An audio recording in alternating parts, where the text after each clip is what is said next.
We're used to Democrats saying absolutely insane things, right? I mean, that's our business model here on this show.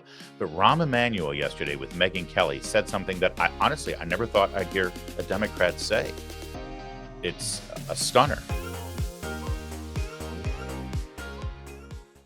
It's absolutely getting headlines all around the world because Democrats just don't say this sort of thing. We're going to show it to you in a minute, but let's start over here at MSNBC. I mean, if you're looking for Democrats to say crazy things, it's a good starting point. Here's First Base, MSNBC. I think it was David French who called the Epstein conspiracy the thinking man's QAnon. What does the dissolution of QAnon teach us about what potentially becomes the inflection point here where people walk away from this? Well, I first maybe say not dissolution. In many ways, it's assimilated into the Republican Party. We can think about Marjorie Taylor Greene, huge QAnon supporter, now so prominent. In many ways, I think that kind of conspiratorial thinking now is in the bloodstream. Exactly. In terms of like the big moments, I do think, for example, when Trump lost in 2020, that was a big moment for them. I talked to one QAnon supporter who said she thought she was going to throw up when Biden got sworn in, because suddenly it was like the walls came rushing in. But again, it's back, right? And it's lingered in many ways. And so I think something like this, the Epstein case, it's difficult for Trump to dispel it. I mean, even now, if he said, look, we're just going to open up all the files, I think people would still have a lot of questions about it. Well, of course, people would have a lot of questions after everything we've been through and everything that we've seen. And we had the DOJ saying that it's case closed and there's nothing to see. And now they're going to open up the files. Well, what's the point of opening the files if there's nothing to see, right? I mean, you'd be a lunatic if you didn't have some sort of cynical suspicion. In fact, I thought reporters are supposed to be cynical and suspicious and not trust the government. That's odd, isn't it? But I do like this whole, conspiracy theories like QAnon and Jeffrey Epstein. That's part of the mainstream of the Republican Party. Last I checked, isn't it the Democrats who are demanding the Epstein files be released? Isn't it the Democrats who were talking about the Epstein files daily on the floor of the House of Representatives when they never mentioned it for the 4 years that Biden was president, and certainly not the 8 years that Obama was president? So if you're thinking that the Epstein story is a conspiracy theory and you're saying, wow, how wacky is that? Aren't the Democrats the ones that are demanding the Epstein files? Right along with many of the Republicans as well? Okay, pal. Things are bad for Democrats when CNN is fact-checking you. Things are bad for the Democrats when CNN has to hold your feet to the fire because even they see through your bull. I mean, you say that what American people want is people that will stand up for them. I mean, but Democratic Party's favorability is at 28%. And you also add to that, other CNN data was nearly 6 in 10 Americans say most of the Democratic Party's members of Congress do not deserve re-election. Democrats themselves are 7 points less likely than Republicans to believe members of their own party deserve re-election. Can you win back the House with numbers like that? We picked up seats last cycle, overperformed across the country because we had great candidates who were authentic and independent-minded, talking about the issues that matter on the ground and coming to Washington, D.C. to get things done for the American people.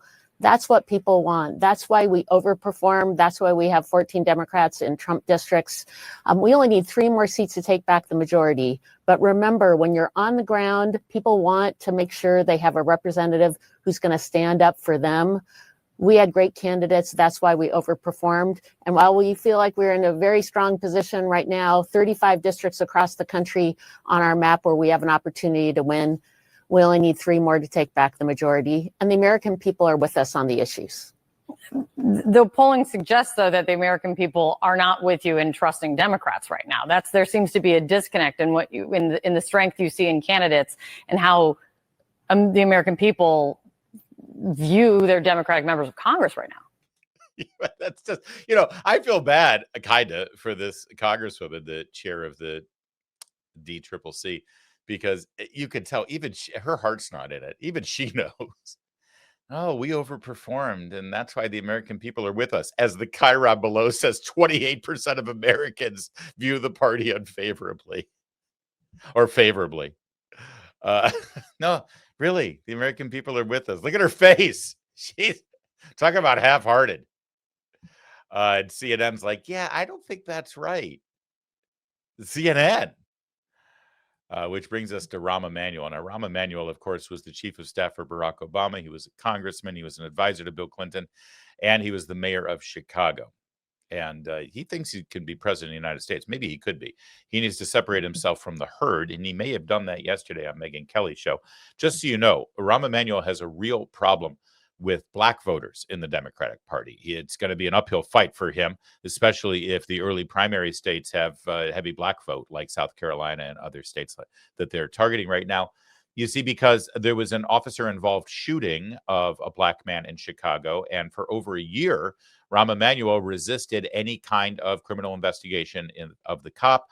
He backed the blue. You can't do that when you're a Democrat. Come on, dude. He also let crime and gangs fester in the south side of Chicago. Basically, he got power in Chicago, and he took care of his pals, and he ignored the black community. He ignored the black schools. He ignored crime in the black neighborhoods, and he's got issues. He's got major, major issues. But he's trying to separate himself. He's trying to show himself to be the sober, moderate Democrat. And then I got to say, in this interview, he may have taken things a little too far. He said something that, honestly, I didn't think we'd hear from a nationally recognized Democrat this entire election cycle. But he said it. He went there. Watch what he said, and then we'll break it down. Do you believe boys should be able to play in girls' sports? No. Do you believe that? Is this the round robin? Yeah, we'll do a quick rapid fire, and then we can move past this. Okay. Do you believe that kids under the age of 18 should be able to be put on puberty blockers and then cross-sex hormones? I think parents have to make that decision themselves. I think that a child is too young at 18 to make that decision. It has to be made with a family and that choice. I think before somebody makes a life decision, they have to think twice about that. So you disagree then with the Tim Walz policy in Minnesota, where a child who doesn't get affirmed by his parents can go into Minnesota and get jurisdiction there and get the parental decision overruled? Yeah, look, I think these are life decisions, and I'm also slightly both. I have two minds, not two minds, but two strains that influence an opinion. One, there's a life decision, and a child can't make that decision. You have to have some moral development and character and judgment and foundation for that. Two, parents have to be involved in that, and I think that's for them to make. I don't think the public should be in that space.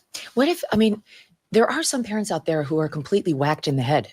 There really are. They're well, not. That's not all news, is it? But it's not just on. No. No, it's not news. But to me, it's terrifying because I left this out, but I want to repeat it. Is I have a son and two daughters, and they are physically different, and that's why when it comes to sports.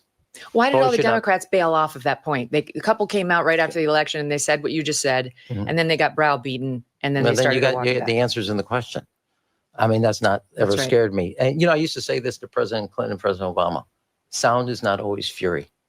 Sometimes it's just sound. And don't assume just because somebody's screaming at you, they represent more than their own voice. Should we be putting men in female prisons? Men claiming they're women? No. And all right, here's my last one for you. Can a man become a woman? Can a man become a woman? No. Thank you. No. That's so easy. Why don't more people in your party just say that? Because I'm now going to go into a witness protection plan. Well, he's not lying. That's true. I mean, that makes him persona non grata. He's verboten. Human Rights Campaign, HRC, these bullies in Washington, D.C. who try to push all of the DEI, LGBTQ plus stuff on corporations and force elected officials all across the country to adhere to all of these hiring practices. And, you wonder why you've got rainbows all over the place with corporations. That's HRC, Human Rights Campaign. They're going to come after him. Like with nuclear weapons, they're going to come after him. It'll be a miracle if he survives. But he's the first one. He's the first prominent Democrat. I've been waiting for this. I would have added to the list of questions the obvious one, can a man be pregnant? They just can't answer these things. I want to break this down real fast because, unlike Gavin Newsom, who tries to equivocate and does the whole hand gestures and the, this sort of thing. And like he's, Danny Terrio on the disco dance floor circa 1981. Boy, there's a reference. Unlike Gavin Newsom, Rahm Emanuel's not hemming and hawing. He's pretty straightforward about it, except for one part of it. I want to show it to you and shed some light on it. But this is fascinating. Do you believe boys should be able to play in girls' sports? No. Do you believe that? Is this the round robin? Yeah, we'll do a quick rapid fire, and then we can move past this. Okay.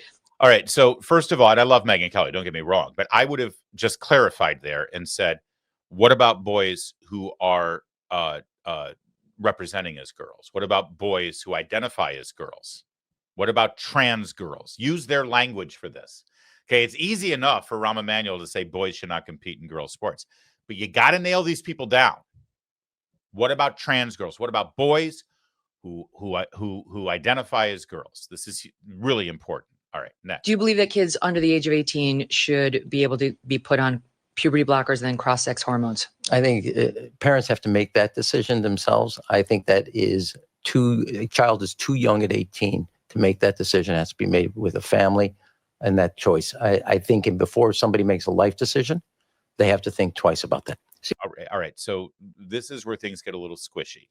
And I wish that there would have been a little bit more sort of definitively, because here's the thing. Here's the ultimate question.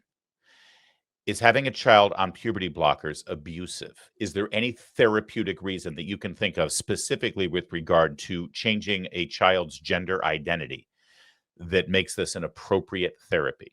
Because it doesn't matter if the parent wants it or not. If it's abusive, if it's wrong, if there's no medically proper usage of these drugs on a child because the whole idea of changing a kid's sex is just wrong, evil, and not based in any science, then I don't care what the parent has to say. It shouldn't be allowed. There's a lot of things that parents, I'm sure, would love to do with their children that is not allowed because it's abusive. And that's the fundamental question here, regardless of the parents. That's one part of it. There's another part that I want to get into in a second, but let's let Megyn roll. You disagree then with the Tim Walz policy in Minnesota, where a child who doesn't get affirmed by his parents can go into Minnesota and get jurisdiction there and get the parental decision overruled? Yeah, look, I think these are life decisions, and I'm also slightly both. I have two minds, not two minds, but two strains that influence an opinion. One, there's a life decision, and a child can't make that decision. You have to have some moral development and character and judgment and foundation for that. Two, parents have to be involved in that, and I think that's for them to make. I don't think the public should be in that space. What if, there are some parents out there who are completely whacked in the head.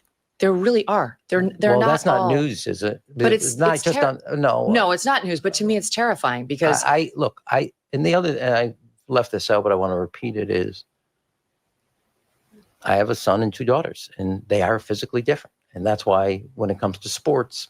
why did All right. So he weaseled out of that because he pivoted on the question. And the question is very important. There are some freaked out parents out there for two reasons. One is because they're just crazy, Munchausen syndrome type, radical leftists who think that they get some sort of social media credibility by having a trans kid, and they put their kids through these things. And again, I go back to the fundamental question, which is there a scientific or therapeutic reason for these horrific procedures? And if not, I don't care what the parent has to say about it. That's abuse. And there are crazy parents who could, in fact, inflict abuse on their children through these means for their own bizarre, sick satisfaction. But then there's another set of parents that never gets acknowledged in this exchange and should be. Those are the parents who are told by school counselors and teachers and doctors, pediatricians and counselors that their child was born in the wrong body. And if those parents don't approve these radical, draconian, medieval procedures on their kids, then their kid will commit suicide. So what do you want? Do you want a dead son or a living trans daughter? That's what these parents are told. And they feel lost. And when they say to the doctor, I would like a second opinion, is there a way that we can work with our child to find some other path instead of deciding at the age of 9 that my child was, quote, born in the wrong body, and try to back that up with science? It's just a lie. There's nothing scientific about that. But instead of just radically altering my child's body, pumping them full of chemicals and rendering them sterile, Could we perhaps work with her or him psychologically to try to get to what the root of this might be? And maybe, just maybe, your choice of therapy, which is very radical and dangerous and permanent, maybe that's not the best path to go. And the doctor in many states, most states, I think at this point, are compelled legally to say, nope, that's the only thing I can recommend. And then in some states, if you reject that advice and say, you know what, we'll work this out on our own. I'm taking my child home and we will pray and we will work it out on our own and we'll try to figure something out. That doctor sometimes will now report you to the state. In California, they will come and they will take your child away from you for abusing them. Child Protective Services will take custody of your child because you're not affirming their gender and giving them this so-called care.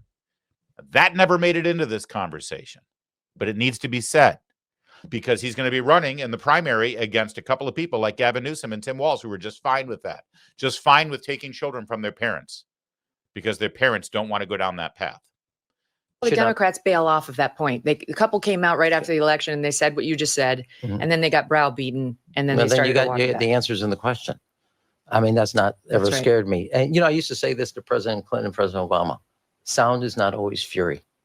Sometimes it's just sound. And don't assume just because somebody's screaming at you, they represent more than their own voice. Should we be putting men in female prisons? Men claiming they're women? No. And all right, here's my last one for you. Can a man become a woman? Can a man become a woman? No. Thank you. No. That's so easy. Why don't more people in your party just say that? Because I'm now going to go into a witness protection plan. All right, listen, I don't want to crap all over Rahm Emanuel because it's true. This is an outlier. I mean, this is a big deal. No other prominent Democrat at his stature, at his level. It's telling that he's not running for anything officially and he doesn't hold elected office. So I guess he feels free to say this, but none other will say what he just said. And it is something. I also want you to know that he is a cold, calculated assassin of a politician. He knows politics more than religion. It's what drives him. He is a shark. All right. And he knew these. I assure you, when he agreed to the interview with Megyn Kelly's, if he didn't already know it, Megyn Kelly's people probably reminded him, you're going to be challenged on this issue. So he had these answers prepared. He knew what he was doing and he knew he was going to make news. And I kid you not, we've reached the point now with the Democrats that this is literally headline making news. Look at the Hill.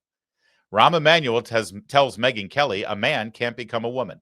That's in America, circa 2025, with the Democratic Party, that is literally headline news. If you had gone back 20 years ago in a time capsule, in a time machine, when Rahm Emanuel was part of the American politics, I mean, I think he was a congressman 20 years ago, and showed him this headline. Hey, do you think you'll make headline news at the Hill when you tell Megyn Kelly that a man can't become a woman? They would have thought you were crazy. But that is literally headline news. Well, I mean, listen, good for Rahm. Congratulations. Welcome aboard. Let's see how this works out for you. Keep your head on a swivel. Watch your six. It ain't going to be pretty, but good for you, Rahm. Good for you.